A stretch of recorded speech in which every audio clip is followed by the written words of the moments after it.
Bow, chicka wow wow. What's up, party people? Thank you for tuning in to another episode of Elkivate Your Life. I am your hostess with the mostess. L is in the letter L, and key as in the key to your heart. Well, today is our Mindful Monday. August 4th, and I'm happy to announce and introduce a special guest, Tommy Anthony. Tommy, thank you so much for being here. Thank you for having me. Very excited to have you here.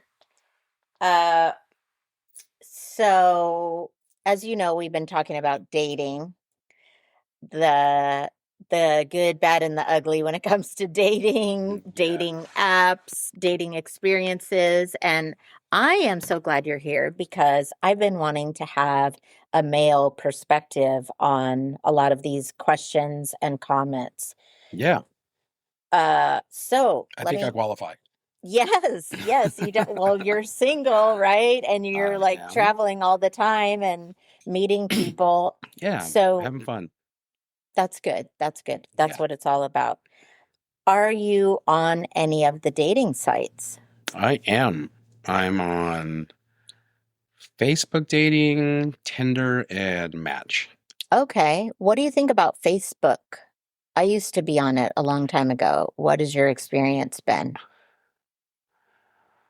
I think it was better before than it is now. Oh, really? Okay. Especially now that they have that, it seems like more of the activities is on the friends. Like you get friends that want to connect with you. Oh, But that's interesting. if you try that and you connect with these people as friends, like you accept a friendship from them, Uh-huh. you don't ever see them again. So it's kind of odd. Like you friended somebody, but then Yeah. now what? That Because you is can't see them, they can't see. Well, I don't know if they can see you, but I can't see the people that I've friended, okay. and That's which means interesting. yeah. So it's kind of weird. But so I use Facebook dating the least. Okay. Well, it's interesting that you're saying that because I have to tell you, when I did it, we're talking like when it first came out, I want to say like 20 years ago or something like that. Mhm. The reason I want to say it's interesting is because my online dating experience was this was through Yahoo Dating, Zoosk, and Facebook, like all the things that, when Facebook Yeah. started becoming popular. Yeah. And my experience was the same thing. Like meet the people, talk to them, say hello, whatever. And then we didn't connect, they didn't show up. It was like all these online chat. And then when it came down to the date, where are you? Where did they go? So you're saying the date never happened? Yeah, the date. Like they ghosted it? Yeah, Like they would set up ghost me. Yes. and you would be stood up at the date? Yes, I would be stood up at the date, or when it came down to the wire of, okay, we're going to meet. Last Okay, minute, yeah. Yes. Last minute bailout. Yes. I think that a lot of that still happens. I haven't had that experience. Well, good for you. Good on you, bad on me. Well, no. But at the same time, I think I'm uber selective, almost That's picky. good. Just because I've had the experience I've had that I don't want to waste any time. Right. Certainly my own, but also theirs. Right. Yes. So I'm very intentful in my dating experience. Okay. And if someone doesn't even nearly sound like they're even in the headspace or the heart space to be intentful, I graciously just bow out. Good for you. That is so important. That's a boundary of mine that I've set for myself. Yes, that's so good to hear because if you heard my episode that I did with Sarah recently, she was talking about we were talking about serial dating and intentional dating. Yeah. And there's definitely the serial daters out there where it's like, I don't want to be on that list. Unless that's your intention is just to go on dates. So certainly there's the polarization of people that are just there for hookups, right? Yes. So that's where the notoriety of Tinder came on. And now I guess there's other sites that are even more raunchier and more predispositions for that I don't want nothing to do with. But I think though, people tend to be people that tend to say they're good intentful Mm-hmm.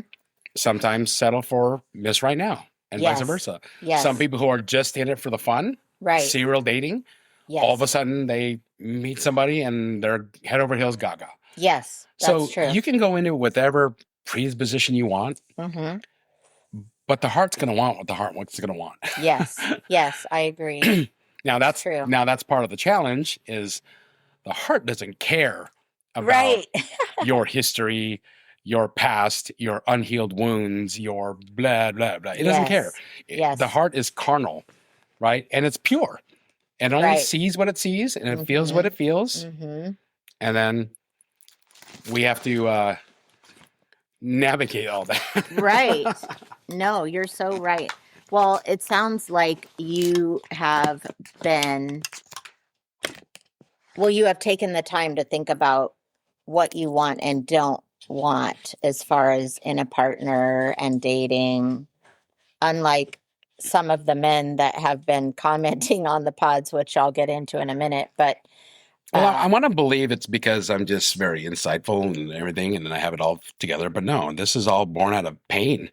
This is all born out of unmet expectations and failed relationships. So I'm a product of that pain, but I'm choosing to not let that pain dictate my future experience. Every failed relationship is a learning experience. Yes. If I heed the lesson. Yes. And sometimes God, the universe, says, you haven't learned the lesson, so I'm going to put it in front of you one more time. So true. And that was my last experience with a situationship that I thought I was healed from the challenges and experiences from my breakup of my relationship of almost 5 years.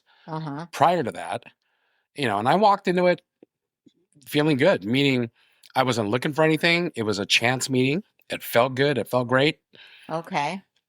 But then I started to treat her in a manner that seemed like I was displaying the same things in my last relationship. Okay. And it would have never worked. I think, well, kudos to you for saying it's a learning lesson, because I talk to so many people. I mean, I'm guilty of it as well, which is why I try to be very introspective and, always looking inward as to, like what you said, what is the lesson here? And let's be honest, Tommy, how many people do we know that do that? You are probably one of the few men that I've heard say, I look to what the lesson is. A lot of people are just like, oh, wrong person, wrong time, moving on. Let's go on another date. Well, it's that, swipe culture, hookup culture that it is. And that's the challenge, right? When we were growing up, you liked the girl. You probably watched them at school for like 6 months to a year before you garnered any, any moxie or confidence to even say hi. Yeah. Right. So it was a big deal back then. Yeah. Now it's like, I know. Next. I know. And even when you're in a relationship, when your mate is pissing you off, it's so easy to just get back on the site and let me just see who was looking at me while I put my account on hold. Yeah. And let me just see what's out there now. And sad but let true. me look for validation elsewhere because I'm not getting where I have it right now. And it's a sad thing because nobody wants to put in any work anymore. Right? Nobody wants to invest. You're right. You're absolutely right. And that's such a key phrase right there, saying to invest, because I am of the growth mindset. And I know a lot of people that have a fixed mindset where it's one and done, or it's their fault, not my fault, or just unwilling to look at the whole experience and think about, what was my contribution to the relationship? Where could I be better?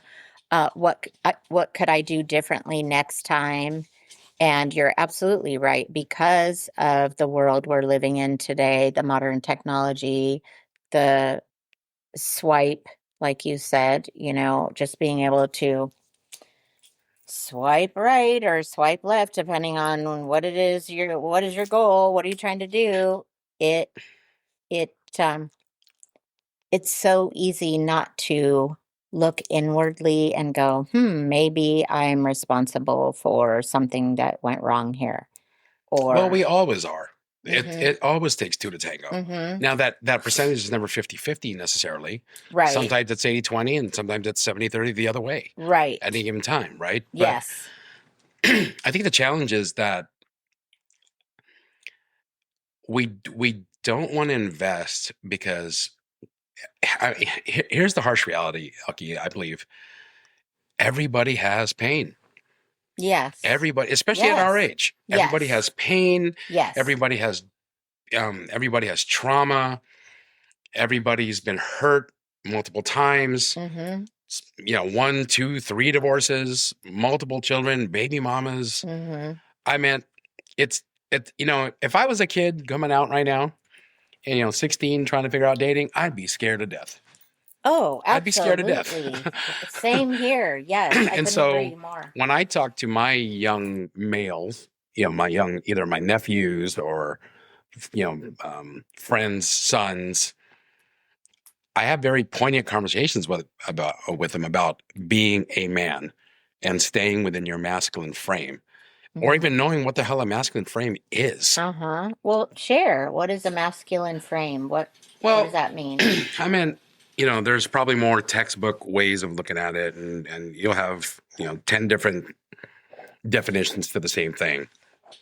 But I'm a Christian, so I'll put it into that vein. Is that please. God made man a particular way for a reason. I agree with that. That role of a man, or a godly man, let's say, is the protector, the provider, the stability maker, right? And leads. Men either and I'm being general, right? Yes, I'm being general. I have a lot of great friends that think just like I do because we're like-minded, right? But I think men in general, and you can swipe it from 18 all the way to 90 for that matter, is that they don't want to do that work. You're right. They and you know what? As it's interesting stuff I find I see, where they say, you have the men that are now the blue pill people that are like, F women, I don't need them. I can, I'm fine by myself. And then you have the women, which is the hypergamy, which says, everything's about me. Men are just a dime a dozen. I can get any one of my, and guess what? You're both right. I agree. You're both right. Yes. Because if that's the reality you're going to prescribe to and live in, that's going to be your world. Right. Right. And so for a man, the masculinity is and by the way, doing things this way or coming from that mindset and frame is not easy, because it totally goes against what society really says you should be doing. Yes. Well, that's why I wanted you to explain your terminology. So I'll give you my Tommyism on that. Okay. Yes. Me holding my masculine frame means that I remain on my purpose. Okay. I do what I'm here to do, what God has put in me to do. That means I'm taking care of my emotional health. I'm taking care of my spirituality and my faith. I'm being good to myself. I'm exercising. I'm minding my work. I'm doing the best. I'm being indispensable at work, or I'm building a business. Whatever those things are, it's all about, and we'll use your namesake, elevating. Yes. It's about growing. Right. It's about, and when you grow, your self-confidence goes through the roof. I agree. And self-confidence in men and women is so damn attractive. And it doesn't even matter what you look like sometimes. I agree. That's true. Like, have you ever been somewhere and let's say from a woman's perspective, when you were single and you were just, at a bar or at a restaurant with some girlfriends, and a man walks in, and let's just say he's a 7. So not a bad looking guy. But, you see 7s all the time. Okay. But there's something about him that just stops you in your tracks. That's what I'm talking about, right? And it cues something in women where they want to say, huh, that's different. And with women, and again, I'm just speaking generalizations, and I'm speaking from my own. So if anybody wants to disagree, it's okay. Right? No, right? I think you're on a roll. So. But so I've learned, and I'm learning, that to make it an impact on a woman, regardless if it's a intentful romantic impact or impression, or just a friendly vibe, or even a business type of arrangement, it's important to, how should I put it? When I hold my frame, what it says to a woman is that my life is complete. Yes. I don't need you to make my life better. Now, right. We're not doing the Jerry Maguire. Right. You don't complete anybody. You to complete me. No. And it's never, and you know what? A relationship that's 50-50 never works, because someone's always going to be lacking. You both got to be 100, because that sometimes someone's going to be 80 and they're going to have to borrow 20% from you. Yeah. So it's 200, 200. It's 100, 100. That's the way it's got to be. So what I've learned, and I'm learning, is that I'm a sales guy at heart. I've been in my career longer than I like to admit, right? So I've learned how to build rapport with people instantly, get to the heart of the matter, read people, all that stuff. So it was an advantage for me. But none of that matters, because I can talk till I'm blue. I can say, and I can agree with them, and we can be laughing, and oh yeah, I like that too. And there's the trap that most men do, is that they just placate themselves to a woman. And guess what? The woman doesn't care that you like what she likes. She wants to know what the hell you like. And she's trying to figure out, do I like what he likes? Do I want to be involved in his world? Right. Because if he's trying to fit himself into my world's chaos. And there's a weird thing that happens in your psyche. If a man, and I know this is going to sound backwards, right? And I think a lot of women and men, so I'm going to use this, on both sides, is that we tend to glamorize the moment, right? Yes. And we let emotions run. And, and your endorphins are running, and like you get the little butterflies, your heart's going a little pitter patter. Right. And great, you're a human being, you're alive. That's a beautiful feeling. Yes. Those body emotions are there for a reason, right? It's telling you something. The question is, what is it telling you, right? What is your intuition telling you about what those feelings are? And no one really sits in them either. I know. That's you got to sit in that feeling and go, and you actually got to question it. Like, that's interesting. Why is this girl, who seemingly to me seems pretty plain Jane, there's just something about her.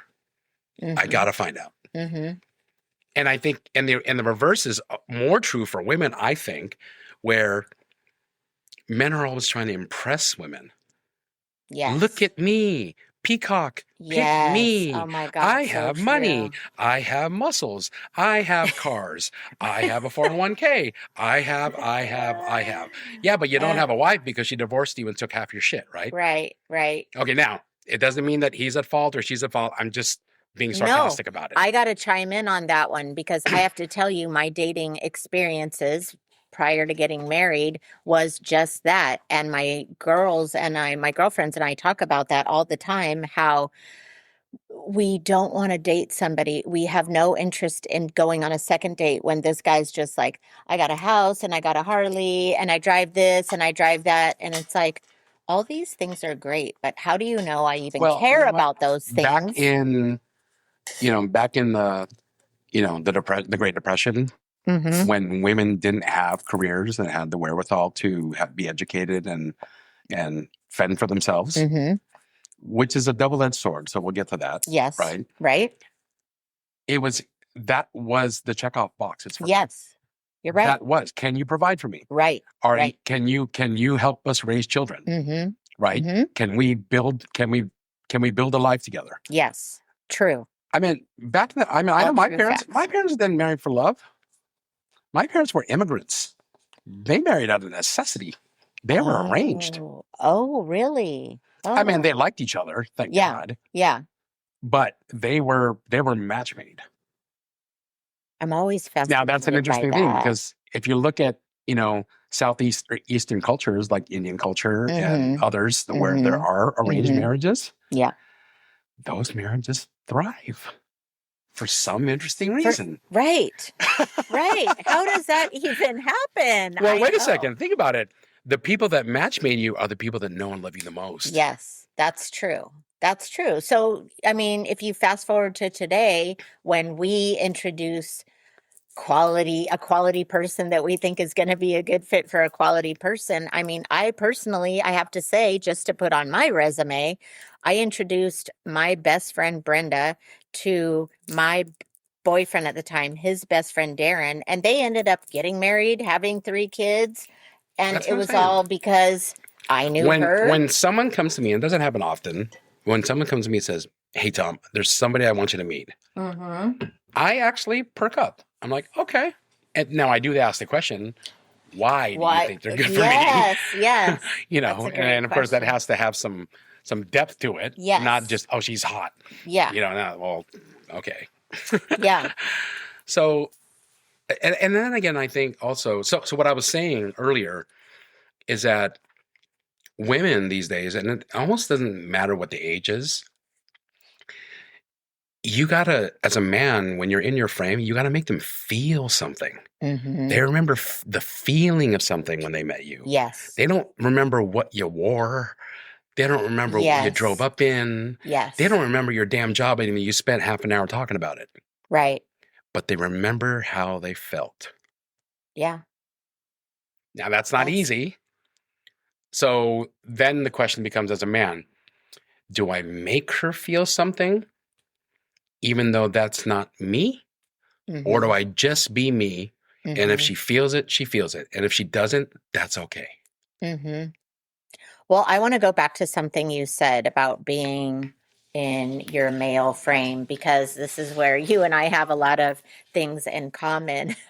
Whenever Mr. and I have a conversation about something, I do the whole, remember the man's role is to protect, provide, procreate, but you said something else. You threw another one in there. I was going with the 3 Ps.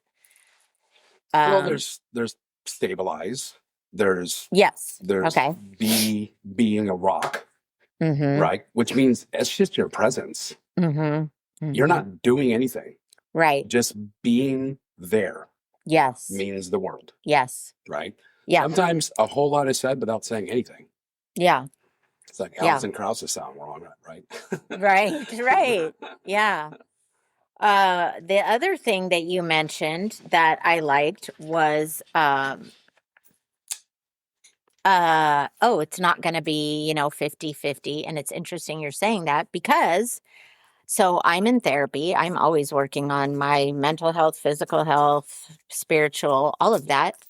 And my therapist would tell me, okay, so, these are the issues, if you will, or challenges, struggles, however you want to word it. So these are the things you need to work on, and you have these with your husband. So are you okay being in a relationship that's 80-20, 70-30? And I have to tell you, I was like, nope.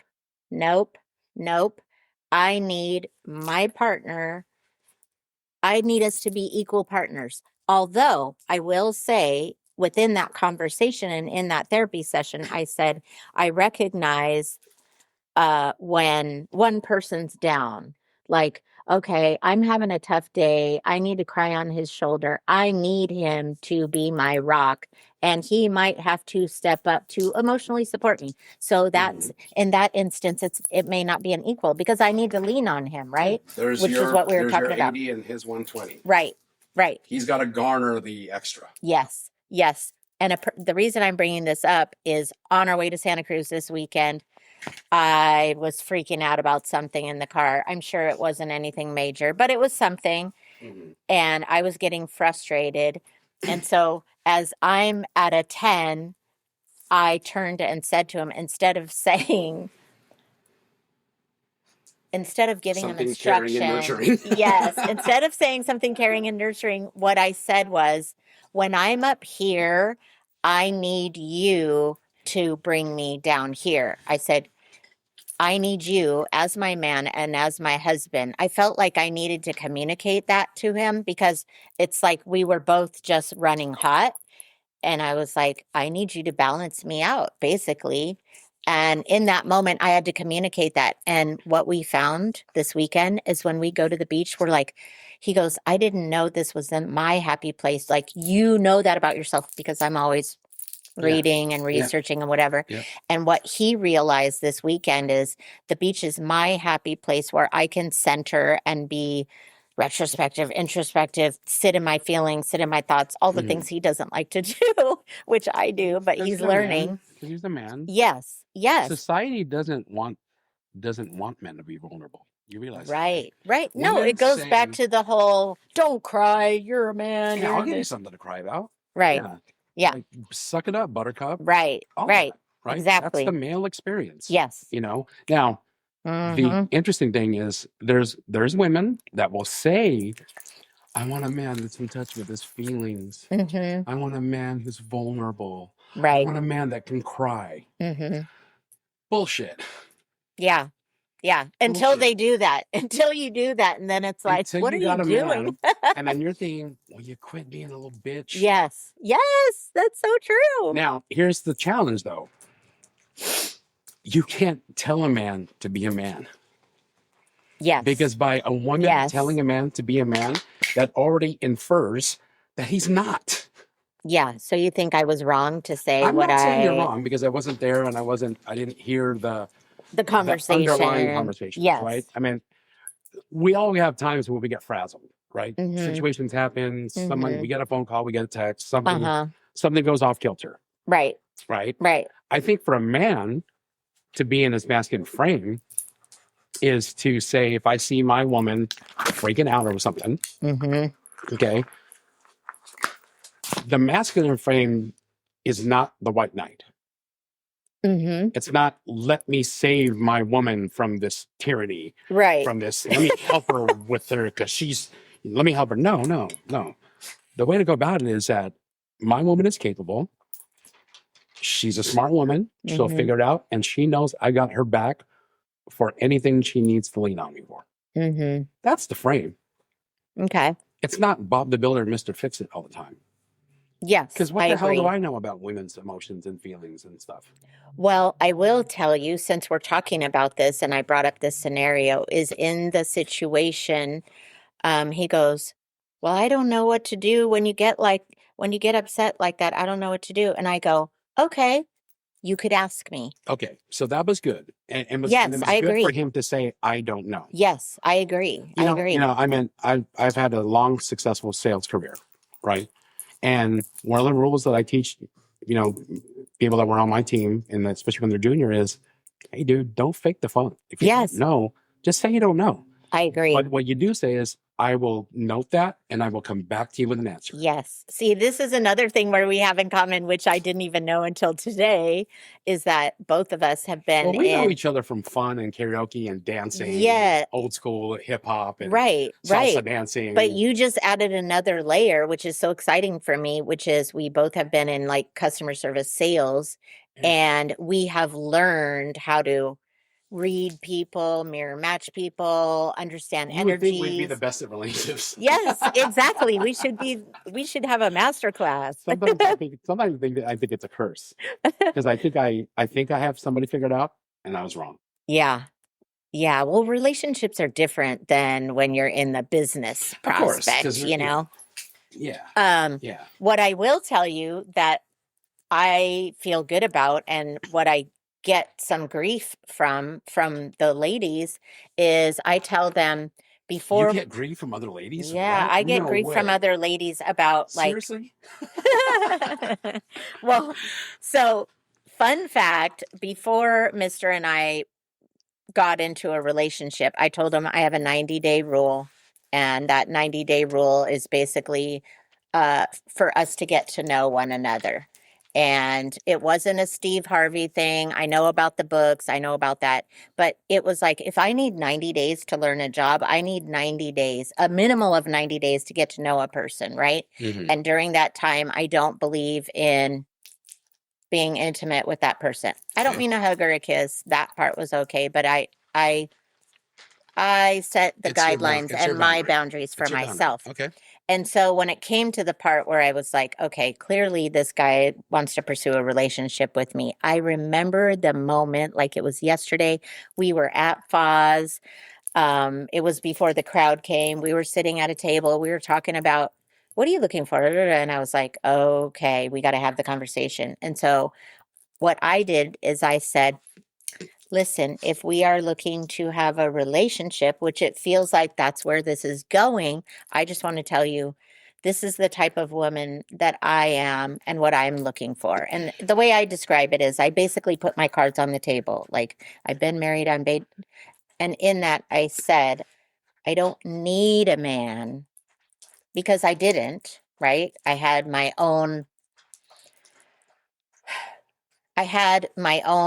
already been taking care of my kids. I was taking care of myself. So I said, I don't need a man, but I do want a man.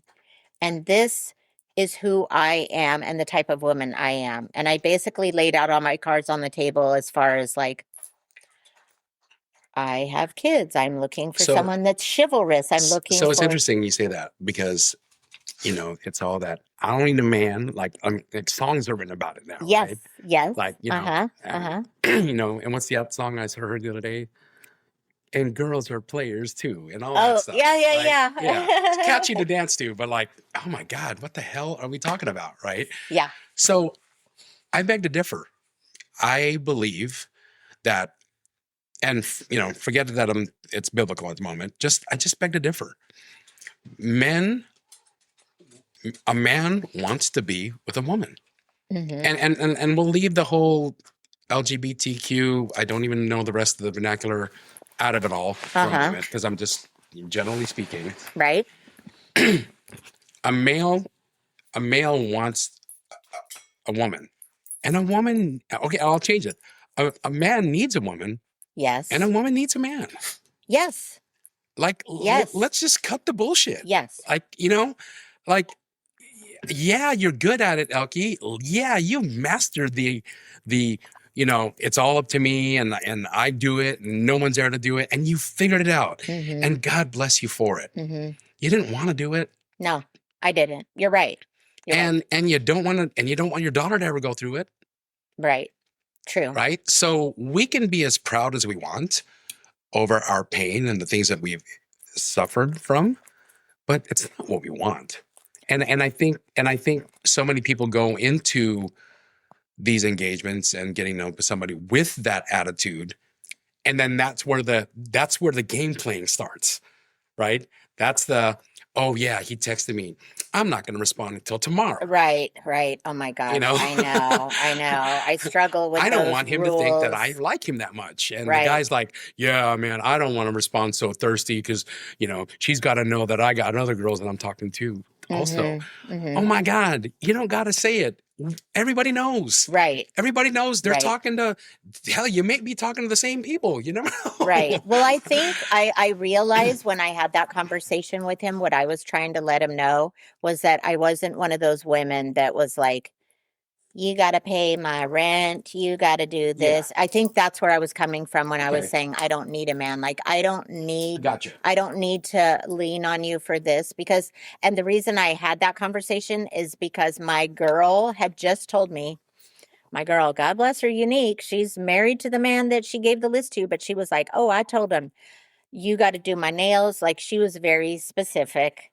And I was like, oh, wow, that is some kind of list. Well, but you know what, though? If there's a man that has a heart for somebody and they obviously have a connection on other levels. Yes. And if if that's what makes his woman happy and he's able to provide that, why not? Yes. So in the conversation that I told Mr., I said, I don't need a man. I want a man. And I clarified what that meant to him. What I told him is, I do want somebody that is chivalrous. Because I am old fashioned. And when I was talking about need, I was like, I don't need you to pay for my nails, but if you do, that's a bonus. So there were all these things where I was like, I'm not going to tell you, oh, no, thanks, I got it. Because, hey, if you want to do that for me, great. Do I need you to do it for me? No. So I think that's where I was coming from. The point I'm trying to make is I was very specific in what I was looking for so that I wasn't wasting his time or my time, so that he knew the type of woman I was. He already knew I was a single mom and I was working a couple of jobs. But as far as like, okay, I'm a Christian, I want somebody who believes in God. You know, I was just trying to give him my list without, it wasn't the whole 6'4", got to make, this, that. Well, you know, it's all about, you know what you want, and it's good that you know what you want. And your boundary says, my time is precious, my peace is precious, and unless I have these things, I'm not interested. You know what? The world would be a better place if we all stuck to our boundaries and guns. Yeah, amen to that, because that's where stuff goes south. Right? It's interesting we're having this conversation about a list. Like I've never thought I'd have to prescribe to a list of any sorts at all, ever. You're like, Elkie, I didn't know that side of you. No. And I'm not slamming it. In fact, you're going to see how this is funny. Because I never thought that a black and white answer was going to tell you the whole story.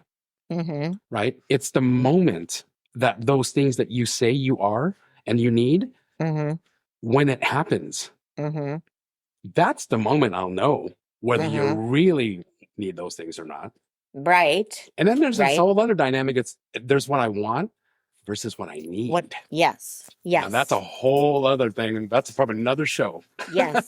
Well, yeah, right. Exactly. And those relationships aren't necessarily, they're not necessarily romantic, right? They can have other purpose. It could be a karmic one. It could be your soulmate. It could be a, a contract or whatever all those terms that they come up with now. Well, and what you're talking about. Reason in the season is another aspect of looking at it, right? What was sometimes this was hard for me.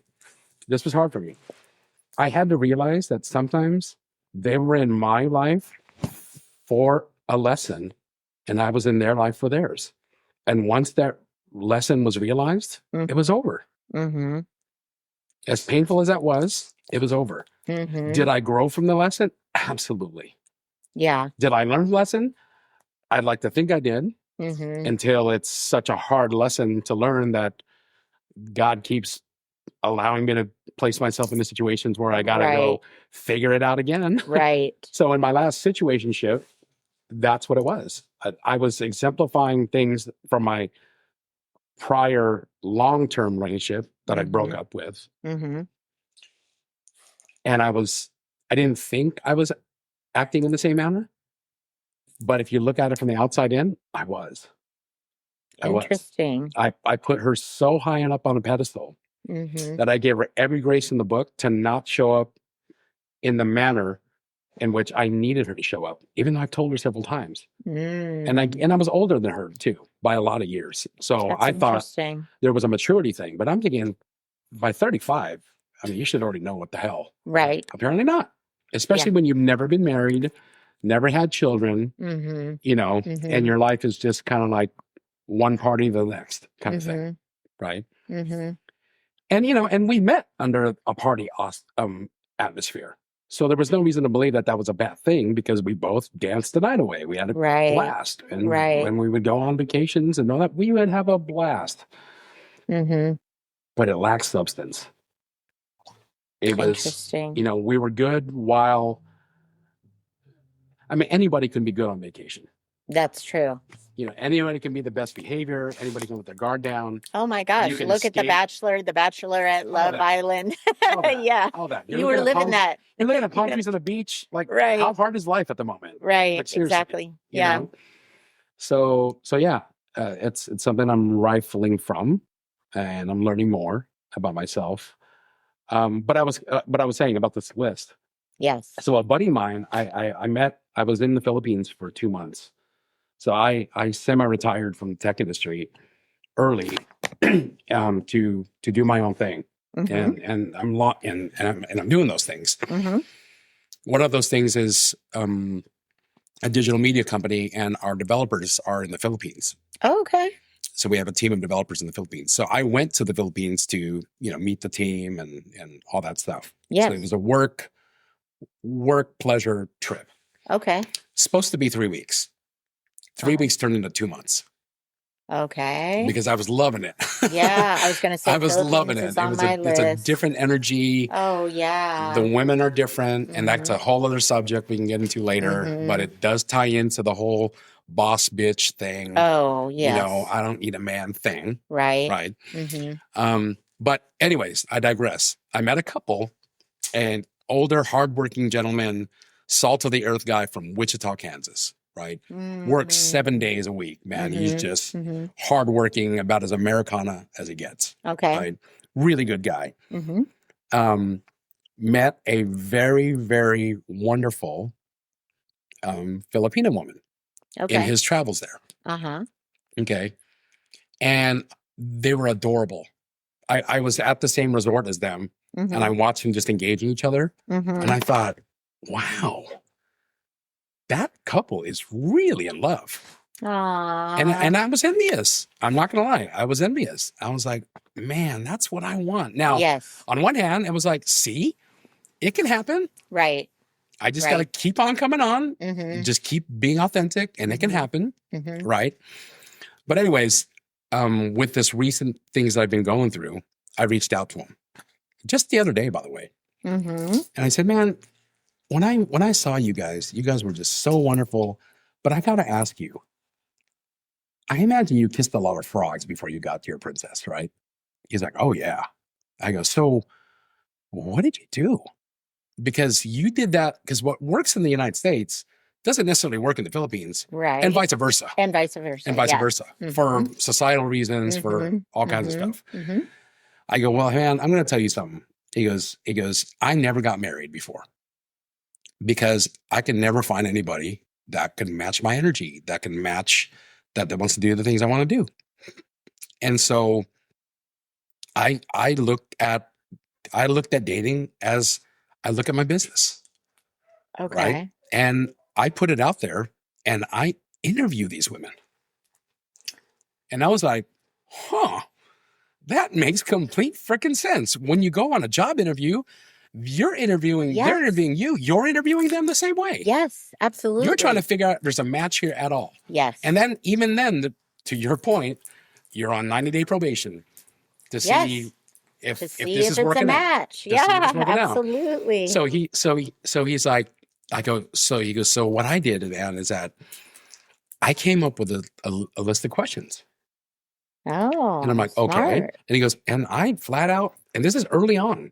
Like they meet online, they're starting to chat back and forth. And he goes, within a week, if I feel like there's any such connection vibe there, I send him this list of questions.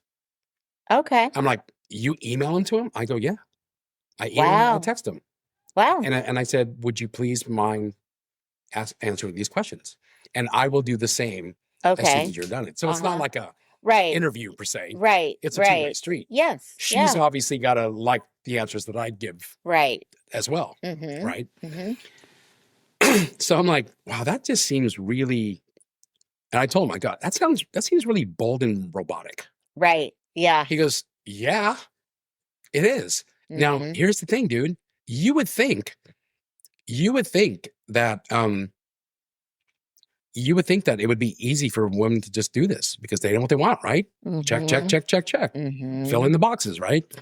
He goes, the majority of the time, 90% of the time, they don't want to ask the questions. And I'm like, and how do you feel about that? He goes, I don't know.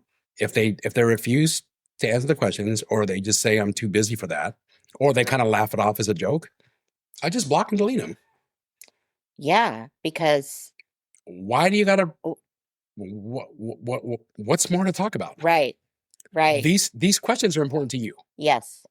And by the way, they should be important to you too if you are in any way interested. Because if you're not, you won't answer the damn questions. That's true. So I said, all right, man, I got to see these questions. I know. That's good for you that you asked him. How did you meet your... So he sent these questions over. Okay. And you know what? They're pretty basic. Okay. And they're very insightful. Right? And I said, all right, dude, I'm going to send it out to 2 women as a test. Just to see. A little social experiment here. Social experiment, right? Yeah. And there was no pre-talk about these questions with these women at all. I said, hey, I want to send you some questions. Let me know what you think. If you'd be so kind to fill them out, I'll provide my answers as well. This could be fun. Okay. I just kind of That's a good approach to keep it light. Light and airy. Yeah. The one gal, and I kind of expected, was crickets. And I think that she just feels like she's just above it all. Okay. Okay. So that already told you something. It already told me something. Right. Now, I didn't block her yet. I'm giving her the grace of some time to sit with it. Maybe it's overwhelming. Right. There's that. It's not like Scantron. Right. A, B, C, and D. Right. These are multiple choice. How do you feel about this? Yes, I love that. One of the questions is, how do you feel about PDA? Okay. These are valid questions. Super important. Yes. How do you feel about PDA? Another one is, in times of stress, what's your energy? Okay. Do you go quiet? Do you get crazy? Do you got to work it out? Right. What's your mechanism? What's your coping mechanism? Wow, these are great questions. He said about that one. He goes, that's a question that a lot of women have trouble with. Right. I'm sure, because the Latina woman, she's going to be like, I don't want to sound too crazy, but... Now, what's funny you say that, and I think you've known me a while, right? I'm partial to my... Sorry, I don't mean to stereotype, but I mean, certain... I'll put it out there. For you Latina women out there, I love you guys. Yes, they are fiery and Latina fun. women are my kryptonite. My last 2 relationships were Latinas. Okay. Actually, my last 3 out of 4 were Latinas. Okay. The last 20 years. Okay. Something like that. All right. But yeah, I do appreciate the fire. Yes. And all that stuff. But anyways, back to the questionnaire. Then he said, once I get a woman who wants to answer the questions, okay, and then I share it with them, and then we go down the list one by one, and it's a conversation. I love that. I think that's so awesome. We're just keeping it real. There are, when I first started doing the dating podcast, when I first started this, I went online and I saw the list of questions for men and women, and the men and women were in awe about the questions. I go, but so many of us forget to think about asking questions like that because we're in the moment. Maybe we're just lost in their eyes. So you're not thinking about, do they like PDA? What if that's important to me, but it's not important to them? These are things that we need to think about and need to know. And then and then you go into the whole, what's your love language? What's your attachment style? Yes. Yes. All these other things. Oh right? my God. Okay. And love language. We got to come back to that. Okay. Well, I'll throw it out there, right? So the last gal I was dating, straight up, I said, look, I'm about affirming me. Words of affirmation. And physical touch. You're present. It doesn't necessarily mean sex. It just means you're next to me. Yes. Your hand is on my back. Yes. You Yes. grab my hand. Just your presence, your energy, it calms me. Yeah. Right. But I was dating a woman that physical touch wasn't that important at all. Okay. Didn't like PDA. Oh. Didn't like holding hands. Oh. She would hold my arm. As in like the classic when you lock arms or way. whatever. And I thought that was cute. Yeah. Right. But she just could never get around, and it wasn't that there were times where we're in public where we wouldn't smooch or something like that. Right. Or hug. Right. It was, but it's when she would get self-conscious about herself. Oh. And you know me, I don't give a shit. Yeah. Yeah. I'm me all the time. Right. Yes. Yes. One of the things I love about you. Yeah. So there's that. And then, then we get the attachment style. Holy smokes. Now here's the challenge with attachment styles, right? Okay, you got the avoidant, you got the anxious avoidant. And somehow those people find each other because they're on a self-fulfilling prophecy with each other. Yes. It's the cycle they're in, and it's the devil they know. Yeah. Right? But here's the problem with all these labels and looking at TikTok and using TikTok as therapy and all that. I know. You start to feed yourself and you start to believe that you are something. Yeah. That's Why do you true. gotta prescribe to what someone thinks you could be just by 3 little bullet points that say, oh my God. You're more than that. You're much more depth than that. Right? Oh my God. Okay. We're going to be here all night. We're going to be here all night because it's so funny. I've literally asked my therapist, if, so I have said, okay, I know my husband is an avoidant, and I know my friend is an anxious avoidant, and we're talking about all these styles. And the next thing I know, I'm going, so doc, tell me, what am I? What style am I? Because they all have their labels. Is there one that I need to have? And I am, to your point, kind of happy to report that she was like, you know what? You don't have to be any of those things. All of those. And I go, because I've looked at the criteria, and at looking at the criteria, I can see how some of the things apply. But then I'm looking at the list. I'm like, what if all of them apply? That's the point. They do in any given situation. Yes. Yes. There's going to be moments of anxiety. There's going to be moments of avoidance. Right. So are you one versus the other? Not necessarily. Right. Right. You're just a human being that experiences these emotions. Different emotions. At any given time. It's challenging when you prescribe to something and you make it part of your identity. Just to realize that that's not really you. Right. But it's safe to be part of a group. There's power in numbers. Yeah. Right? That's true. Yeah, I guess so.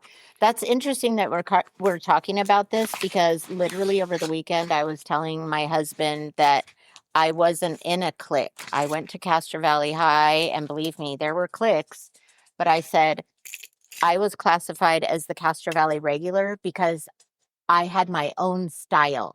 I was my own person. Yeah. And I really like that when I said that out loud, I'm like, at 57 years old, I'm just now recognizing that I didn't need to fit into a certain category, because there were so many. I'm like, well, I can be in yours tomorrow, and this one on Wednesday, and this one on Thursday. And I feel like that's what makes me unique, right? Yeah. Is that I didn't fit into any of those molds. Yeah. It's so interesting for me now in where I'm at with my dating life. So when I finally just, okay, that was a wrap. Moving on.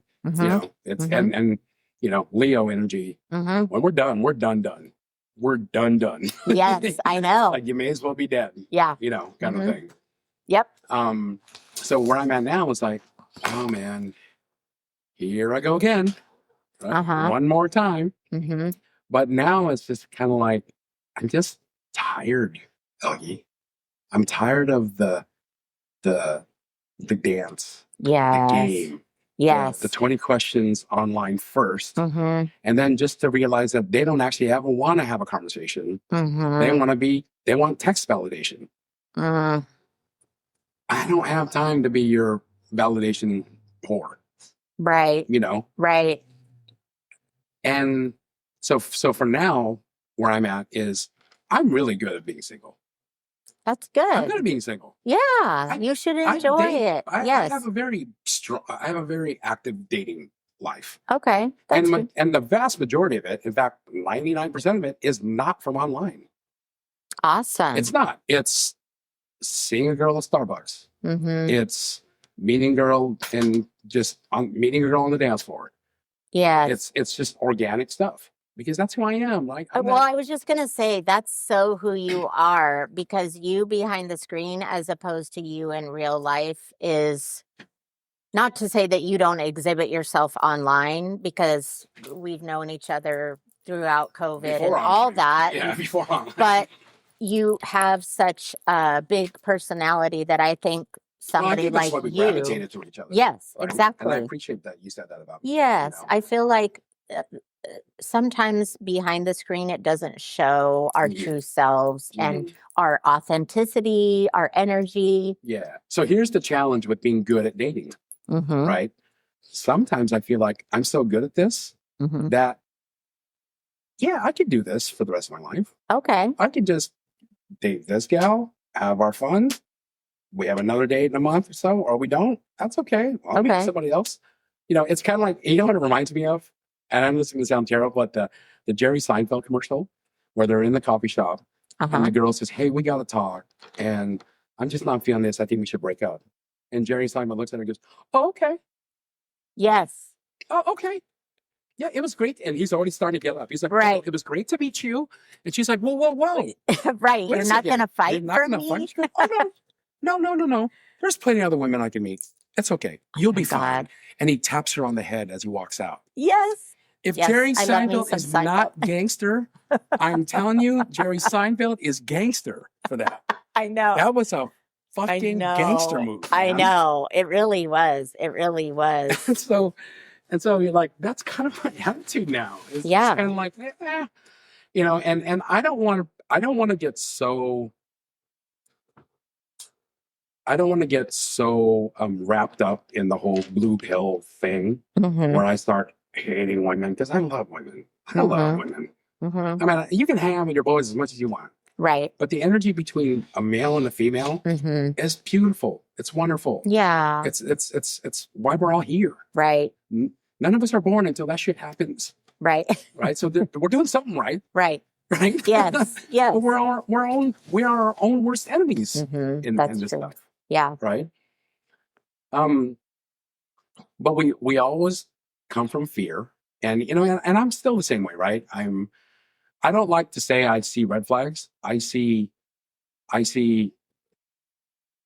yellow lights and guys in orange vests saying, "Be careful over here. Watch this ditch. All the signs are there for you to go around this ditch." Right. It's so funny you're talking about flags, because I was just watching something on TV the other day and they were saying, maybe not a red flag, maybe an orange flag, maybe. Right. And it's true. You have to listen to your intuition and just be mindful of those things, right? Now, why do we have red flags? Right. Because we experienced them before and they hurt. Right. And we don't want to experience that again.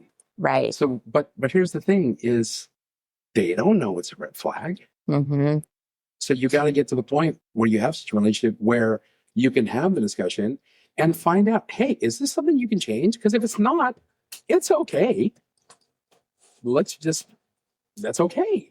Because if you're going to be you and I'm going to be me, and that's never going to just jive the way it's supposed to for both of us to feel fulfilled, then let's not even try.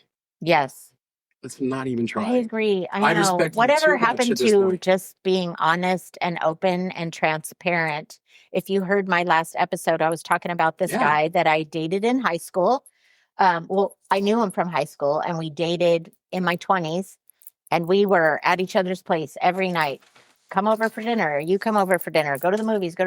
And like, 3 months in, after the movie date, we're in the car and he's like, so we're not going to see each other anymore. I'm like, wait, what? And I remember being so devastated in that moment. But when I sat in my feelings, I go, it became very apparent.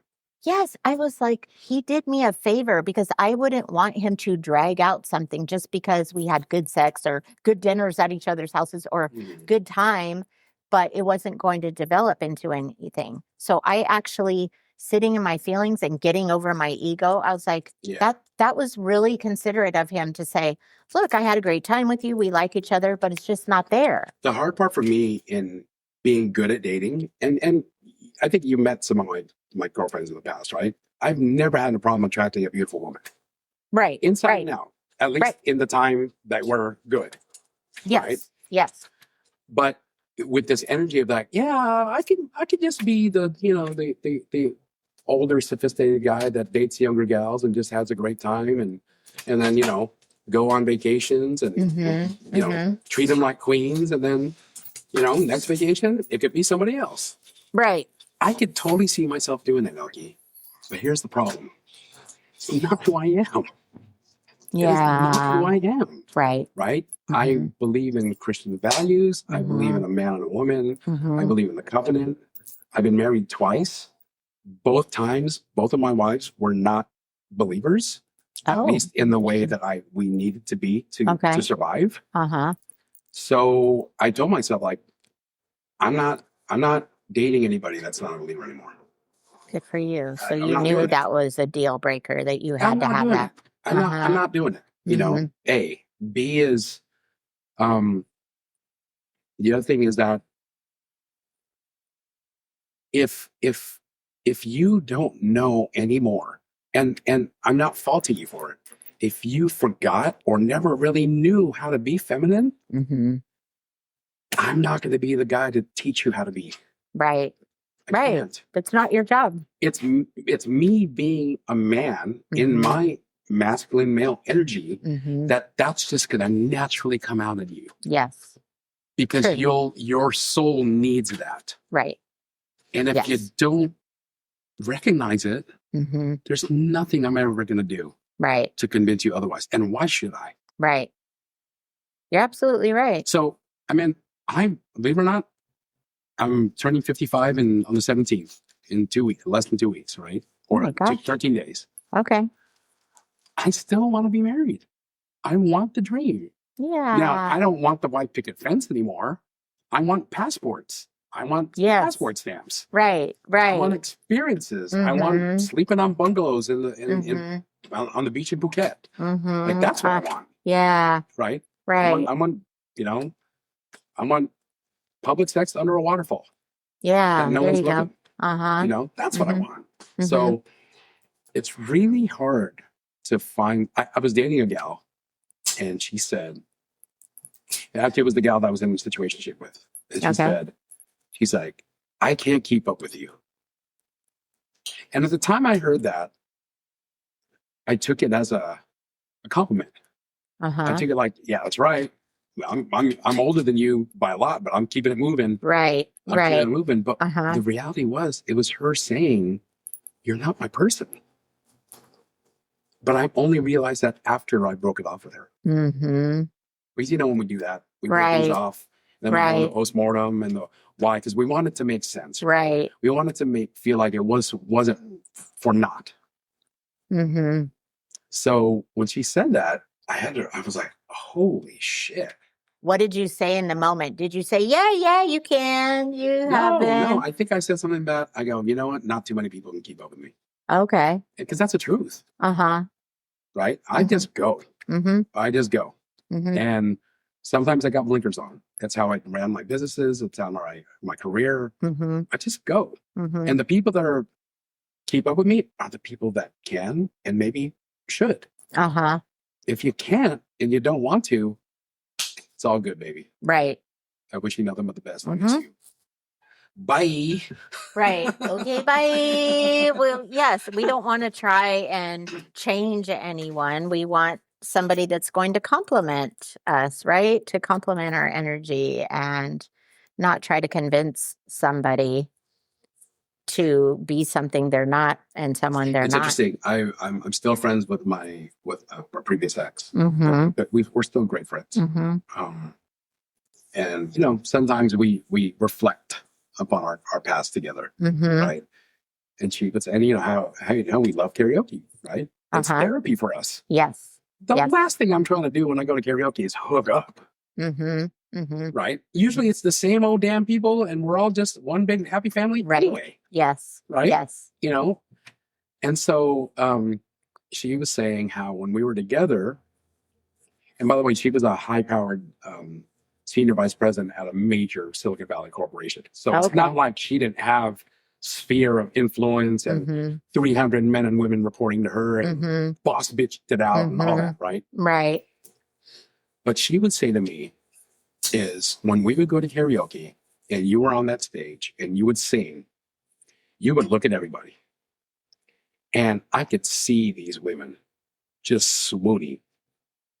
And after you were done, you were very graceful, right? You'd either say thank you or you'd bow, right? And a lot of time I would see women thinking, I want to go talk to him. And she goes, I've even stopped women from approaching you and told them, no, that's my man. Oh. And I'm like, I didn't see that. She goes, no, of course you didn't.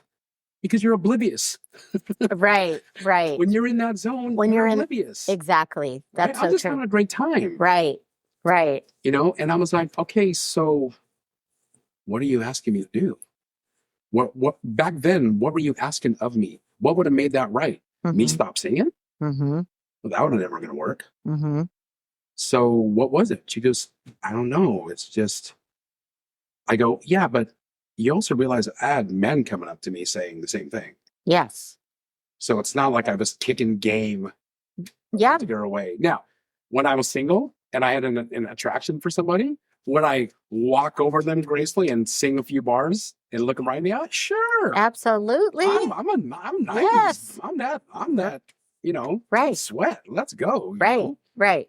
But yeah, I remember. So she said this. Yeah, I just always felt like I was going to have to defend my place with you every time we went to karaoke. Wow. We have so many parallels. I don't know. I think I asked you this before. I said I didn't know if you remembered Travis, the guy I was with for 6 years, prior to Mr., prior to our weight loss journey. I think I recall Travis, yeah. He's the guy that was at the R&B shows, right? Well, we're talking about Latin. I used to always date Latin. He's a Puerto Rican guy. Yeah, I remember. I didn't really talk to him, but I remember. Yes. Him. He was Same thing. He was kind of quiet. Yes, because he was kind of an introvert. And he hated going out karaoke or dancing with me. That was my thing, not his thing. But he would show up for me. But he would say the same thing. It's so hard to come with you to these things because you just have a way about you. He would say, when you say hi to somebody, it's like you're flirting. And I'd say, that's me being friendly. And then after the singing or the dancing, same thing. It's so hard to come with you to these things. The thing about this is for the person, for us being in our shoes, we certainly don't want to disregard how our partner's feeling about it. Right? Right. But at the same time, are you being genuine to who you are? Now, it's all about intent. Yes. Right? Yes. If I'm outwardly showing attention to somebody in a manner that anybody can clearly see, there's a definite extra interest than just the friendly thank you. Well, then, hey, then you know what it is. Yes. Right? Yes. But if you're just being you, and so it's love. So you've heard it saying before you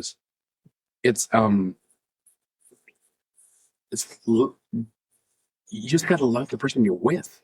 Right. All of them. Right. And some of it you're not gonna like very much. Right. That's given. Right. My mom used to always tell me growing up, if you get 80% of you want in a woman, you're doing pretty damn good. Aww. That's really sweet. It's sweet. Yeah. It means the other 20% is work. Yes. It's compromise. Yes. I mean, that's why I'm saying it's sweet. It's like, wow, 80-20.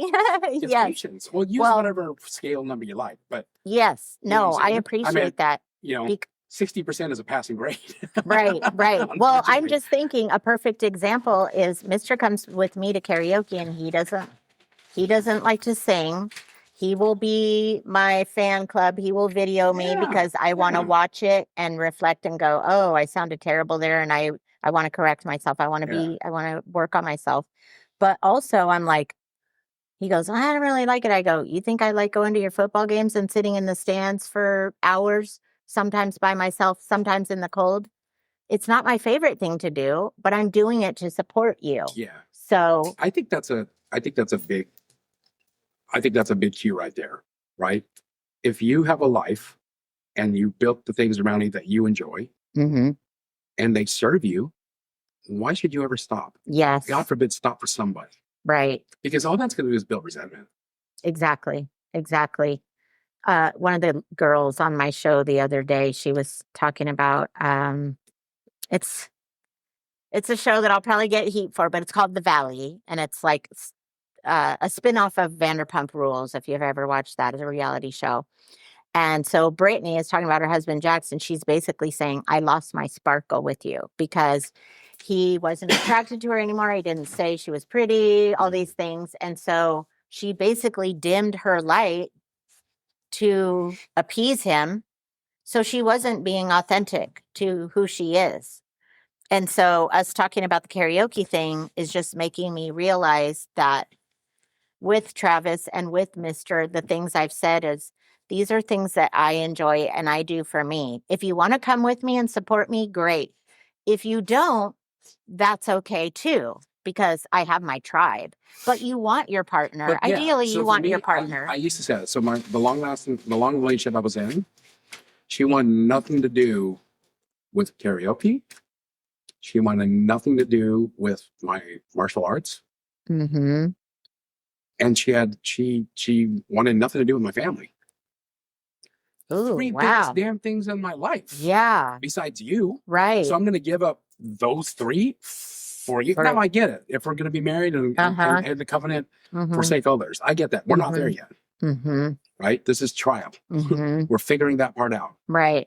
When I do find my wife, I will for sure commit in every way, shape, or form. Body, mind, and soul. You know? Yeah. So it's too hard because you're thinking, if this is important to me and she's important to me and I'm supposed to be important to her, why wouldn't that be important for her too? Yes. Why didn't she want to see me have joy? Right. It's not like I'm gambling. It's not like I'm going out with the boys and getting trashed. Right. You're not going to pay some strippers. I'm not at the strip club. I'm not gambling. I'm not doing drugs. I'm exercising. Yeah. And I'm being creative. Right. Yes, I agree. And going back to the whole interviewing thing, I want to circle back to that because All the questions. Well, the reason I want to come back to it is, so he had a list of questions, which I really appreciate. But one of the things I did during my singledom before meeting my husband, and this was another words of advice from something I read, which was say yes to everything so that it will open more doors for you. And when I was in my dating phase, I said yes to everyone that asked because the way I approached it was I'm interviewing people to see if I like them and if they're a match for me. So I looked at it in kind of like, it sounds kind of calculated and very robotic and impersonal, but I go, you have to practice dating in order to learn how to date. And because I was coming out of a relationship that didn't serve me, I said, I have to start over to find out what I do and don't like. And so what I did was I said yes to everybody. I went on all kinds of dates with people I was like, not really in my type, or no, I don't know that we have the same interests. I'm not even sure if I'm attracted to them. But what ended up happening, what I discovered about myself, is that all of these men, by the way, I'm really good friends with and would be here in a heartbeat if I was in the hospital or needed a friend to cry on or somebody to watch my dog, whatever it was. What I ended up finding out was men are simple. Men are simple. Women, hear me. Men are very simple. Mm-hmm. Seriously. I found out that men are simple, and if you are intentional with how you communicate with them as far as I like this, I don't like that, they will listen. They will hear you for the most part. It's not what you say, it's how you say it. Mm-hmm. Almost always. Yes. So I ended up finding out that there were all kinds of things, which is why I go back to my friends who have this. I don't want to say too specific list. What I want to say is I think it's okay to be flexible on certain things when it comes to looks, height. I think those things you don't need to be so surface level. Yeah. Because for me, Mr. and I both say this, like his go-to was a tall blonde with big boobs, big butt.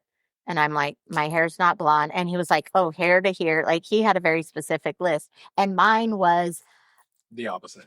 The opposite. It was like not a white man. It was like the opposite track. Yeah. I was like very Latin, somebody with spice, European, not and the first thing that my kid said was, a white guy?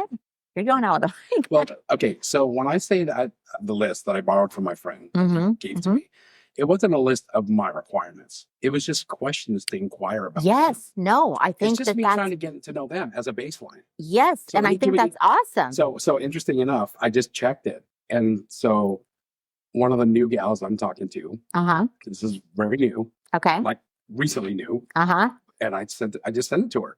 And she shot it back today. Oh. So one of the first questions is, are you affectionate and clingy? Yes, if I'm in a relationship. Okay. Number 2 is, are you submissive to your man when in a committed relationship, or are you more liberated and independent? I'm submissive to my man. Then there's some other house cleaning ones. Do you smoke? No. Do you drink? No. Like that kind of stuff. So here's another one I thought was interesting. Well, one says dogs or cats. Oh. She puts both. Okay.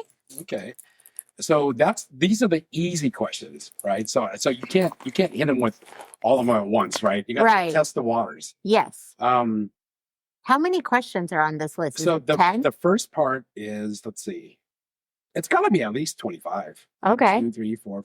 Yeah, probably it might be 50 by the time it's all said and done. Okay. So do you send the 50? No, I sent these or first. Do you break it up? I broke them into 2, so this must be 20 years. Okay. I don't know. That's good. But here's another one. It says, here's an interesting one. I didn't think about this. What do you consider good table manners? Oh my gosh. I wish I would have asked that question. In bold letters, be more respectful, especially when eating and keeping neat. That says a lot about somebody. It does. It says a lot about somebody. It does. There's another one. This is, and I would never think to ask this of a woman. Wow, these are great questions. And I'll send you the list as well. Yes, please do. I want to. We got to enter this. This is good. We're going to link this for all you single people. So, and here's going to be one. How do you feel about plastic surgery like breast implants? Oh. And she goes, not against it, not for it. Okay. Cool. And then here's the one about how do you feel about PDA? She goes 50-50.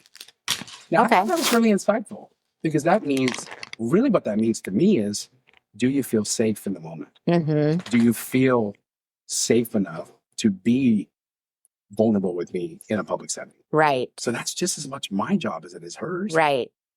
Well, and also the great thing about these questions is there can be follow-up questions like, can you explain what you mean here? It's about setting a dialogue. Yes. It sets the tone. Yes. I love it. It's similar to, you've heard the thing, how to fall in love with somebody with 30 questions. Have you seen that? It's similar to that. Now there's the last one. And this is a very guy response. how important is sex to you when in a relationship? And she put, what is that? 1,000,000% important. Ha, ha, ha, ha. So, I mean, now in part 2, they get meatier, right? okay, sure. Okay, here's one, because she is younger. She goes, if there's an age gap, how do you feel about taking care of someone when they really get old? Damn. That's good. I mean, Damn. don't you want to know that? You want to know Are you gonna that. just ship me off to a hospital, to a loony farm or a care home, and never Right. milk off my pension and Yeah. my investments and Yeah. c'est la vie? Or, you know, here's another one. Are you a religious person? Big one. Mm-hmm. And of course, you know, here's a big one. What is your preferred age range for a man? Okay. No man of age would ever want to ask that of a younger woman. Right. But you damn well better know.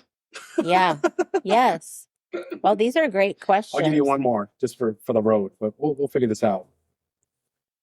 Oh, this one's important because I'm a very intimate, sensual person. Mm-hmm. So this one says, when in a committed relationship, how many times a week do you want to have sex? Okay. So I'm going to be eyeballing that one. Yeah. Put a little asterisk, a little. This is the bonus question. I like it. So it seemed tongue in cheek to me when he was first telling me all this. Like, really? That's all you did? He's like, yeah, dude. That's all I did. And the answers I know, I didn't even ask for an explanation. Well, I was going to say, they already weeded themselves out, right? They already. Next. Yeah. So he goes, I go, how many of these have you ever sent out? He goes, I must have sent out hundreds. I go, how many have you actually gotten back? Maybe half.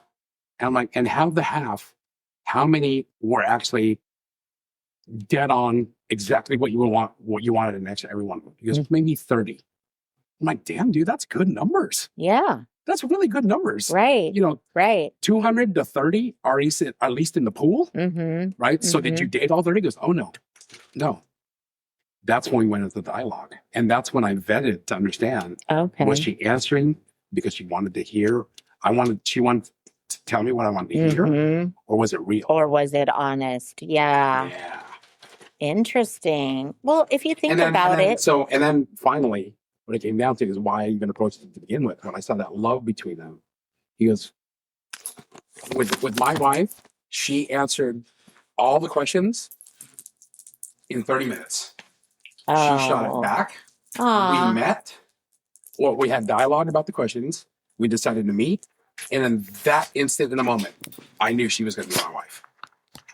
That's so awesome. I'm like, I want to believe in that fairy tale. Yeah. Well, I mean, I was just going to say, it kind of makes sense if you think about it, because it's kind of like isn't it kind of what the dating apps? I mean, you have to answer. Well, supposedly. I mean, right. Well, that's why the algorithm is supposed to know better than you. And yes. That. Or if you remember, there was a show, a reality show where, remember, the experts would match you with somebody? Yeah, right. And, you know, they were just by all means. Mm-hmm. And a lot of those arrangements wouldn't work. Right. Why? Because it's not about the data.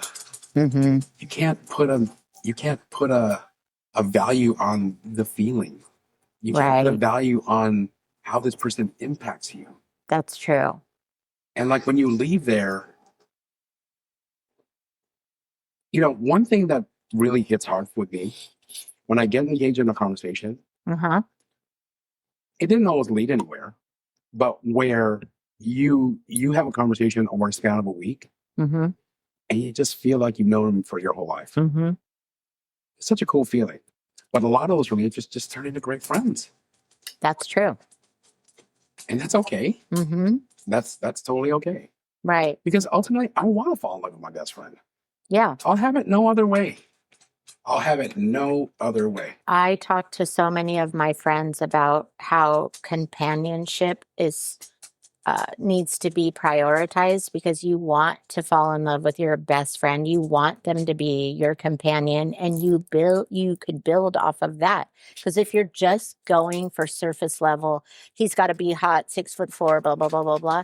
You know what? All that stuff is going to fade. Well, not only that, guess what? As hot as you are, as successful and everything I am, there's always someone richer and hotter than I am. And there's always someone other girl younger and hotter than you. Absolutely. I say that too. There's that always also. Going to be the case. Mm-hmm. Yeah. So if that's your mode, well, then go on with your bad self. And there's plenty of people that will rock with you. Yeah. And you can just have fun. And you know what? I'm not going to lie. There's a part of me that when I'm not seeing the quality women that I want here, especially, and dare I say this for the listeners, that boss bitch mentality. And let's just say it, that's a Western world phenomenon. Yes. Right? Agree. It makes me want to just check out of here and go elsewhere. I don't blame you. And I know the whole passport bro thing gets a bad rap and all that. And, there's a lot of gold diggers in other countries. Guess what? There's gold diggers here, too. The gold diggers are everywhere. They're everywhere. I agree. And that's why I was struggling when we were talking about in the earlier episodes about feminism and alpha female and all that stuff. The one thing I will say is I had to become a strong, independent woman because I didn't have the means. I didn't have the means. Society, actually, maybe the male friends on this thing who are listening may not like this, but men, we cause these women to become boss bitches. We cause them to have to become the head of the household. Yeah, that's true. And I'm making a generalization, but what do? Yes, society doesn't give a shit about you. You go to work, you get your ass kicked, you put in a hard 8 to 10 hours a day. You come home, last thing you want to do is talk. Last thing you want to do is get into any decision making. Right. And you certainly don't feel romantic in the moment. Right. So what do you want to do? You want to grab a beer. You want to get on the couch, get on your chair and veg out. Yeah. Or you want to go down to your man cave. Or you want to go for a run. Or your hobby. Or work on the car. Man shit. Right. Hang out with your boys and just vet. Talk some shit. Right. Right? Yeah. So, yes, that's all valid stuff. Okay. But when you do that role and you think just by me earning money, I do my part, you're very wrong. You're very, very wrong. And so, especially when there's children involved. Yeah. That dynamic. Right. So, how many times, what's the one thing you hear of wives everywhere in the world? I don't care where it is. What's the one thing you hear about their husbands? I hear a lot. I mean, well, try one. He's tired. He's lazy. He's complaining. He doesn't want to do anything for me. He won't help me with the kids. He won't help me with the house. What? How's this one? I feel like I have another kid. Oh, yes. Yeah. Because whether it's sports, whether it's fantasy football league, whether it's video games, whether it's their hobby, right? Whatever thing takes them away from having to connect. Yes. Right? Now, here's the thing. It's a self-fulfilling prophecy, right? Now the women have to step up. Right. And then when the man doesn't do something the woman wants, she lays into him. That makes him cower and step back even more. Yeah. Now he's a shell of the man you met. And you'll never get him back. So men cause this.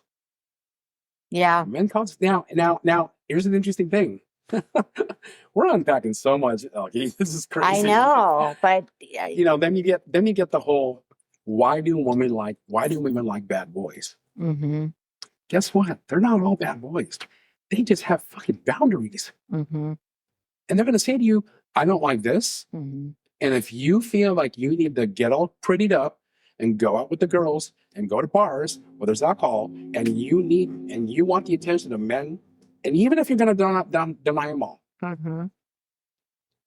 the fact that you feel like you are okay to put yourself in that environment, so that's a no-go for me. Because why would you put us at risk ever? Because you know what? We're easy to be afraid. One argument, right? One unmet expectation, right? One bad, didn't text me back, whatever. And I'll show him. What's it gonna hurt? I'll just get attention from this dude. Yeah, he's gonna buy me a drink. We'll chit chat. Yeah, walking into temptation already. It's a slippery slope. It's a sin. Yeah, I agree. Well, even and it isn't even sexual at first. It could just be that very nonchalant. Hey, bud, how's your day? Right. It's all that. Oh, sorry, baby. And all of a sudden you're texting some rando good morning, and you didn't even roll over and give your wife a kiss. Good morning. That's, oh my gosh, we are going way over our time that we talked about. I'm just waiting for you to let me know when we can stop. Well, I want to end with this, and I want to make sure I say thank you to my loyal subscribers. But one of the things I wanted to share is that's why I have such a hard time when people talk about, well, you pushed me to cheat because you didn't pay attention to me. That's such a cop-out. It's like, why don't you try communicating your feelings with your partner? So the thing about cheating, right, is that's just the byproduct. The thing that ruined your relationship was well before that. And the sad thing is that's sometimes not even the nail in the coffin. Right. That sometimes becomes the starting point for trying to rekindle what you had. Yes. Fuck that. Yeah. Forget that. I know. You've shown me who you are now. Right. Right. I think people get so, we talk about best investing. Yes. But then the flip side of this, when you are with somebody for so long and you invested your whole life with them, right? And you get that attitude, is like, my cousin said it, he says, "Oh man, it's cheaper to keep her." Oh, damn. Yeah, I know. I've heard that. I never want to be in that situation. I know. That is a hard pill to swallow to eat. I've heard that too. Yeah. But it's a harsh reality of our society. Yes, it is. It is. So, wow. I know. Well, I hope that this was valuable. I really enjoyed it. I think a lot of people are going to be so happy that we talked about the dynamics of the woman's perspective, the man's perspective. Even me telling you, I was very proud of myself for putting my cards on the table. And it sounded like, well, okay, so I didn't even get to the part of my girlfriends were like, "Oh, for shame, you actually said that." And I go, I just wanted him to know the woman that I am. And I felt like we didn't ever have a conversation because my husband will tell you, even though he's in sales, he's not comfortable asking questions. He's just like, "Oh, I didn't know this or that." And I'm like, you got to ask the questions to know the answers, right? And so I just felt like because he didn't ask the questions that I needed to tell him, this is the type of woman I am, and this is what I'm looking for. Now, what I did was I said, these are all the things I'm looking for. What is it you're looking for? Instead of having my checklist of questions, which I didn't have, I just said, and I made it a point to say chivalry because that's something I was instilled in me from a very young age. Kids don't even know what that is. I know. I tell people at school, I tell the kids at school, at the middle school, when they hold the door for me, I go, "Chivalry is not dead." They're like, "Huh?" And I go, "Chivalry, you just did a chivalrous act. You were holding the door." Manners. Right. And so I go, chivalry, manners. Yeah. But I say that all the time to people because I was raised by, even though my mom was a single mom and she was an independent woman, she was like, the man walks on the outside, the man opens the door, the man comes to the door. Let me tell you something that happened in both of my past two relationships, right? In my long-term relationship, I would always get her door. That's what I did. She would complain and say, the time it takes for you to open the door, me get in, close the door, and then you gotta walk all the way around, and you gotta get in the door, and you gotta put your seatbelt on. We could have been gone. So she didn't even appreciate that. Okay. My heart. Yeah. And then the other girl, it was less abrupt. But, you know, she was always says, why do you always put me on the inside of the sidewalk? I mean, because if a drunk guy is going to come down the neighborhood and hit us, he's going to hit me first. Yeah. And hopefully I pushed you out of the way. That's why. Right? She's like, oh, now mind you, there was an age gap. So she doesn't know these things. Right. I was just about to ask about the age gap. And then I would get her door, right? Mm-hmm. And she would never say thank you. She'd never say thank you. She would just get in. And it bugged me. But I thought, these youngins, they don't know. Yeah. They don't know. That's true. And I said, so I got in the car and I said, do you like it when I get your door? She's like, yeah, I do. I go, how would I know? Thank you. Yeah. How would you know? Oh, she was visually surprised. She's like, oh, okay, I do appreciate it. I like it. I'm like, okay. She goes, do I have to tell you all the time? I go, no, but I just want to know that you appreciate it. Yes. Yes. That's good. Simple things. Yeah. Simple things. Well, I, like you, words of affirmation and physical touch. And I know we're going way over, but I want to make sure we were talking about love languages. And speaking of like learning people, right? Yeah. Well, I was dating who I thought was my Mr. Right before Mr. And I brought up in the car, we were coming back from a friend's house. It was Christmas Eve. We had a lovely time. Went to meet his friends. Oh, you're the best. She's the best girl you ever had. Da, da, da, da, da. You guys are a great couple. La, la, la. Or I'm driving home and I'm like, so, I'm reading this book and have you heard? No. It just was like super abrupt, super short. And I go, well, the 5 love languages, what it is. So I'm explaining the book. I'm thinking maybe he's interested in knowing this. Yeah. When it came to our next date, he goes, nobody's going to tell me to read a book and tell me about love languages. And I was like, just found out you're not my person because you are not open to learning about yourself or your partner. That's interesting you said that. So friends of mine, right? Some of them singles, some of them in marriages, just longtime friends. And the overarching thing we always talk about with a potential partner or who we're with is if they can just be more agreeable. If they can just be a little more agreeable. Yeah. And not everything has to be a fight. And what does that mean as a man saying that? He just wants peace. Right. He gets his ass kicked all day. Yes. He has people harping on him all day. Yes. No one gives a shit about a man in society. A man could be shipped off to war, he'll be in a casket, and no one will ever remember. Except for the ones that buried him. Right. Yeah. Right. So yeah, it's you just want something that's just agreeable. And so for me, my love language is, I realize something. As I get more mature and as I get more introspective and understand who I am, and that's the reason why you don't see me at karaoke as much as you used to, right? That was an every damn day thing for me for a lot of years. Now it's like once a month or just if it's convenient.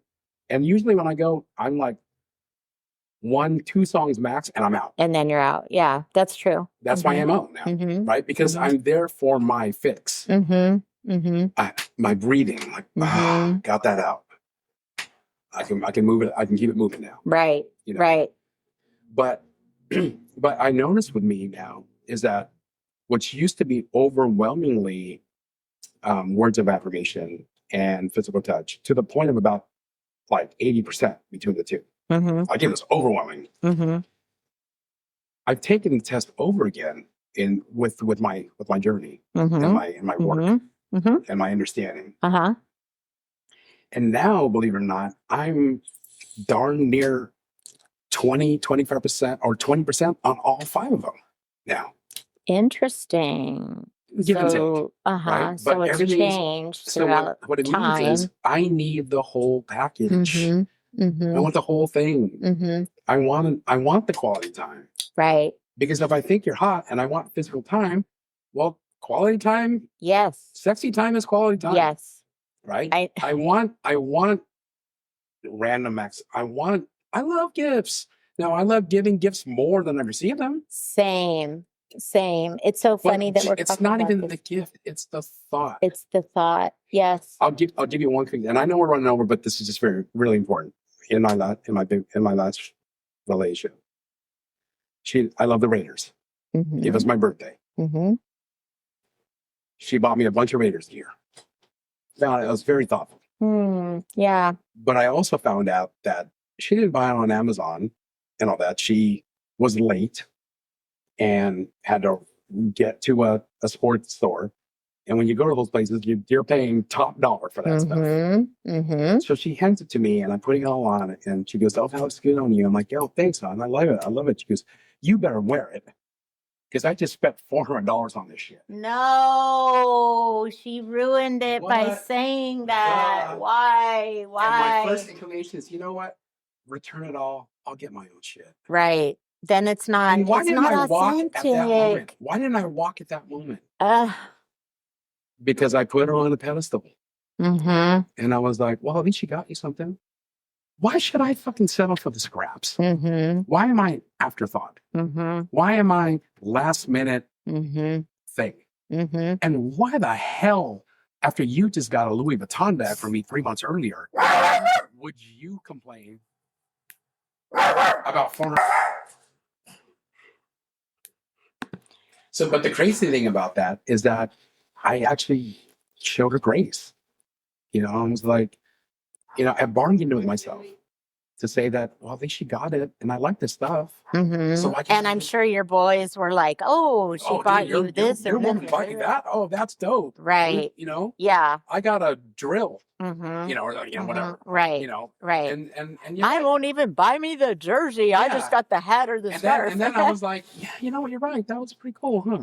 That was pretty cool, you know. But when you look back, you're like, damn, she was telling you all along. Right. You ruined it. But I was attached to the dream. I was attached to what I believed the future was going to look like. Right. Yes. Dangerous. There's a lot to be said about living in the now, living in the moment, being present in the moment. But hey, your presence is going to create your future. Exactly. It's interesting that you bring that up, because that was a disagreement that I would have with my ex. And Mr. made the mistake of doing that one time. He bought me a Michael Kors bag, and over dinner he was like, "Well, I spent," and I went like this. I go, "Don't." I put my hand up. I was like, finger came out. "Do not." I was like, "Do not finish." Do not finish what you are about to say. Do not tell me how much that bag cost, because then you're not being authentic and it wasn't genuine, and then you don't want the gift, right? You're just like, you want to hear something? I never wore any of that shit. I'm sure, because you had those memories and that whole conversation and the thoughts attached to it, right? We're still on it, and when we broke up, I donated it all. Brand new stuff. Yeah. Or I gave it to my friends that are fans. Right. And they're like, "Wait, isn't this what Cora gave you?" I said her name.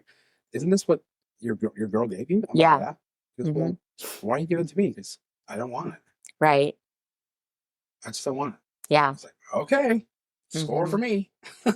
It's funny. I've retaken the test, and I've gone to the point where it's, I'm all of them as well. And it still says like words of affirmation, physical touch, but it also says I do enjoy quality time and gifts. And I, like you, not just receiving them, but giving them, because I like to see the look on people's faces. Yeah. I want to see the joy in their face. It's not that I don't think two people should affirm each other. Two people have to affirm each other all the time. Right. But affirming is not necessarily a dialogue. Right. It's a presence. Yes. It's the small things you do day in, day out. Yes. That show. Right? Don't talk about it. Be about it. Absolutely. Right? Those actions speak way louder than the words. I agree. You know? And so it's quite interesting. But yeah, I'm just figuring it out. Okay. You know, my mom's out there. She's out there. Definitely. And sometimes I got to realize that, you know, I used to say is that, oh, you know, God's preparing her for me. But you know what I should really be saying is God's preparing me you for her. For her. Yes. And this pain, this funk, this stuff that I'm working through, this is all the work. It sucks. Yeah. But I'm worth it. Yes. Yes. As long as you see that and recognize that, I mean, you're already on the right track. Because there's so many people out there that don't put in the work and reflect on their pain and try to heal those wounds, our inner child of the past, all that stuff. Yeah. That's definitely something I learned throughout the dating I learned what my triggers are, my stuff I was still holding on to that I needed to let go, I needed to work through. And even now, as I'm in therapy, I still see things that I go, oh, that's from my childhood, and I need to let that go because that's a me thing, not a him thing. Or so I think that's good. You should be proud of yourself for the journey that you've. I am. You know, there's a part of me that still has that, like, oh man, dude, you're turning 55 and you're single again. You know what I tell everybody? I get that. I get that. One of the things I like to say is your birthday is about your rebirth. So it's all about new beginnings. Yeah. So that's how you need to approach it. Oh, I totally feel like this is set up. I honestly, at the age I am now, Elkie, believe it or not, the best is yet to come. Because now that I'm in this new phase of life where I'm semi-retired, I can do whatever the hell I want. Right. Your new chapter. Go wherever I want to go. It's liberating. That's good. That's good. And it allows me to be authentically me in all cases. Yeah. And I'm not for everybody. I'm not supposed to be. Right. Right. And not everyone's for me. Yeah. You know, they're not supposed to be. Right. You know, so maybe mine person is listening now. Yes. Yes. I can't wait to hear all the feedback. Loyal listeners out there. Okay. He's single and his birthday party is, what is it going to be this year? The last year was like a Hawaiian theme. Yeah. A little bit about that. I don't know if I want to do, there's a part of me that wants to just get in my van, park at a beach, and just veg out and be by myself. Okay. There's a part of me that wants to have an intimate dinner with very close friends and family. And then there's a part of me that just wants to party. Okay. So you'll find out. Okay. Yeah. I was just resetting up our pictures that we took at your birthday party last year, which was so much fun. That was a blast. We had so much fun. We had a great time. The dancing, yes, the singing, it was the everything. And I really wish that my single friend that I'm trying to get her to come out of her shell would have come, because she was all hung up on like, oh, you know, I'm not comfortable with my weight and how I look. And I was like, girl, we're all there for the same reason, to have a good time, eat some good food, and be in some good company. And do you know, at the end of our party, at the end of your party, when we got home, I was like, girl, you missed a damn good party. When I was showing her the pictures, I was like, it was everything you want. Good food, good people, good this, good that. She was like, oh. So maybe I'll get her to go to this one. And did she say, oh yeah, damn, and Tommy's really handsome? You know, that's a great question. I don't know if we even, I can't remember if we had a picture of us. I think the pictures that I saw were maybe on social. From the booth, right? The picture booth thing. Yeah. Well, okay, last point, because you touched on it. It's very important. Okay. I want to tell you something. Okay. I'm a big guy, right? I'm a lot smaller than I used to be. Yes. So I'm healthy now. Yes. And, you know, yes. And very comfortable in my skin. Not that I always wasn't, but I'm really comfortable in my skin. Right, right. I like thick women. Okay. I do. And I think it's because I've traveled so much around the world that the basis for beauty in the rest of the world is thick, healthy women. Yes. not sticks. Yeah. Not. Amen to that. I mean, I want curves, and now maybe that's why I'm biased to Latinas. Yeah, that could be. That could be. Okay. Oh my God, we're going so much over our time. But I was watching a show last night on Netflix. Luann. It's called Luann, and the guy had a great line in it. So it's two sisters, and it's a comedy. It's really funny. And the one sister, oh my God, she was in. I'll think of it. It was a popular sitcom back in the 90s, something around the sun. John Lithgow. Third Rock from the Sun. Maybe that. Yeah. And there's a really tall woman. She's got like a very masculine voice, but she's really funny. Yeah. Anyway, she's one of the sisters. And the other sister, Luann, she's going through a divorce. So she's like, oh, now I have to worry about somebody seeing all this. And anyway, fast forward. The other sister, they're like having breakfast, and the boyfriend's like, oh, I'm making you food. And she's like, oh no, I can't eat. And he goes, come on, honey. He goes, don't nobody what does he say? Don't no men want a straight road. We want a road with curves in it.